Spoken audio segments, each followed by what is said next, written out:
Hello friends, आप सभी का मेरे चैनल में बहुत बहुत स्वागत है। आई होप आप सभी अच्छे होंगे। आज मैं आप लोगों के साथ शेयर करने वाली हूँ रात के बचे हुए चावल के पकोड़े। तो इसको बनाना बहुत ही आसान है। अभी तक आप लोगों ने मेरा चैनल को सब्सक्राइब नहीं किया तो प्लीज़ सब्सक्राइब कर दे और बेल आइकन को भी दबा दे, ताकि जब भी मैं नए वीडियो डालूँ तो सबसे पहले आप लोगों तक पहुँचे। तो ये देखिए, पकौड़े जो है बहुत ही क्रिस्पी बनते हैं। एक बार ज़रूर इस वीडियो को देखिएगा। तो चलिए देखते हैं इसको कैसे बनाते हैं। इसको बनाने के लिए ये देखिए बचा हुआ चावल है, इसको एक कटोरी में निकाल के मैंने ले लिया है।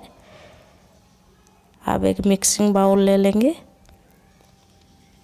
मिक्सिंग बाउल पे मैंने एक कटोरी बचा हुआ चावल को डाल दिया है। अब इसमें जितना मैंने चावल लिया था उतना ही बेसन ले लूँगी, एक कटोरी। और इसमें कटा हुआ प्याज डाल दूँगी और अदरक लहसुन का पेस्ट 1 चम्मच और कटा हुआ हरा मिर्च 2 और धनिया पत्ता 1 चम्मच। इस तरह से बचा हुआ चावल का अगर पकौड़ा बनाइएगा तो घर में जो है सभी मांग मांग के खाएंगे। तो आप इसमें मैं सूखे मसाले ऐड करूँगी। सूखे मसालों में हल्दी पाउडर 1 छोटा चम्मच, भुना हुआ जीरा पाउडर 1 छोटा चम्मच,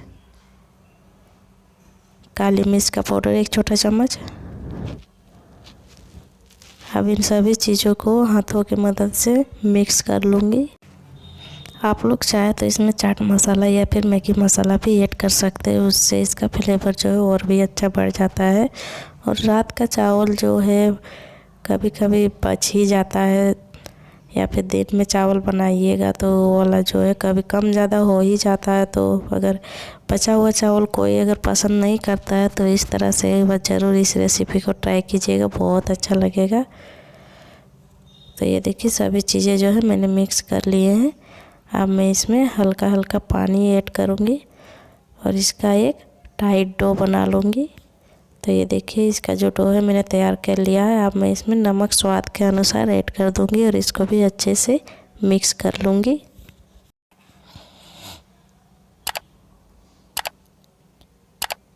तो ये देखिए इसका जो डो है वो बन के तैयार हो गया है। अब मैं इसको बॉल जैसे बना लूँगी। ये देखिए इस तरह से गोल गोल बॉल्स के साइज़ में इसको बना लूँगी। आप लोग छोटा या बड़ा कोई भी बना सकते हैं, बट इसका जो है छोटे छोटे बॉल्स ही अच्छे लगते हैं। तो अब ये देखिए मैंने चावल के बॉल्स जो है बना लिए हैं। अब मैं इनको तलूँगी। तलने के लिए मैं एक फ्राई पैन में तेल गर्म होने के लिए रखी थी। तो ये देखिए तेल जो है गर्म हो गया है। अब मैं जो बॉल्स बना के रखी थी उसको मैं तेल में छोड़ दूँगी तलने के लिए। 2-3 मिनट बाद इसको इस तरह से पलट दूँगी ताकि ये ऊपर नीचे दोनों तरफ से अच्छे से पक जाए।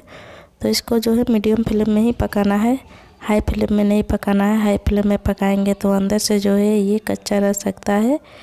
तो मीडियम फ्लेम में पकाने से जो है पकोड़े और भी ज़्यादा क्रिस्पी हो जाता है। तो अब ये देखिए पकोड़े जो है बन गए हैं। इसको लगभग 4 से 5 मिनट ही जो है लगता है पकने में, ज़्यादा टाइम नहीं लगता है। आप लोग देख सकते हैं पकोड़े का कलर जो है कितना अच्छा आया है। तो इसी तरह से जो है बाकी बचा हुआ बॉल्स को भी मैं तल लूँगी। रात का बचा हुआ चावल कोई नहीं खाना चाहता है, तो इस तरह से अगर बचे हुए चावल के पकोड़े बना लीजिएगा तो घर में जो है सभी मांग मांग के खाएंगे और किसी को पता भी नहीं चलेगा कि ये बचे हुए चावल के पकोड़े हैं। अब ये देखिए इसको भी जो है मैंने हल्के गोल्डन ब्राउन होने तक फ्राई कर लिया है। अब इसको भी मैं निकाल लूँगी।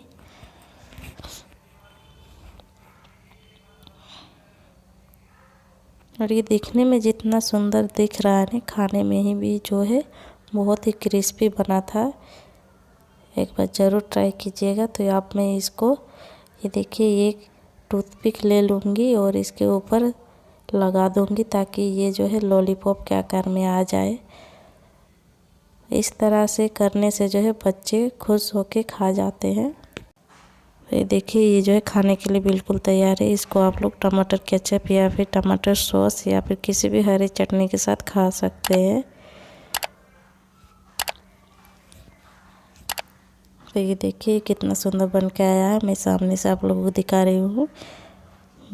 अंदर से बहुत ही नरम बना था और ऊपर से जो है बहुत ही क्रिस्पी बना था और खाने में जो है बहुत ही अच्छा लगा था। उम्मीद करती हूँ आज की रेसिपी आप लोगों को अच्छी लगी होगी। तो फिर मिलेंगे एक नए वीडियो में, तब तक के लिए थैंक यू, बाय।